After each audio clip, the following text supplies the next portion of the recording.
Welcome to the Salmon Runs YouTube. Enjoy the video. I will explain how to stop network service safely on Windows 11 step by step.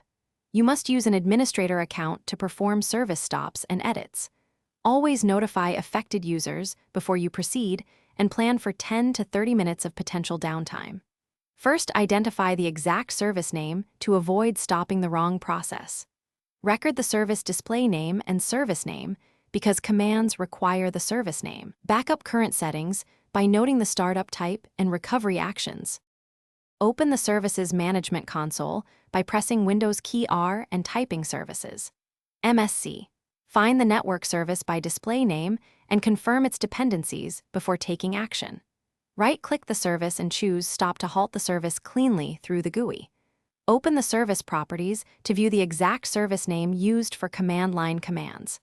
Check the Dependencies tab to ensure no required service will be broken by stopping this service. Close the console when you finish and monitor connectivity impacts. Open an elevated command prompt by right-clicking and choosing Run as administrator. Use net stop service name to stop the service immediately from the command line and wait 10 to 20 seconds for stoppage. For more control, open an elevated PowerShell session and run stop service name force. Verify the result with get service name and check status equals stopped. To prevent automatic restart, use set service name startup type disabled. To re-enable later, run set service name startup type automatic and start service. Thanks for watching.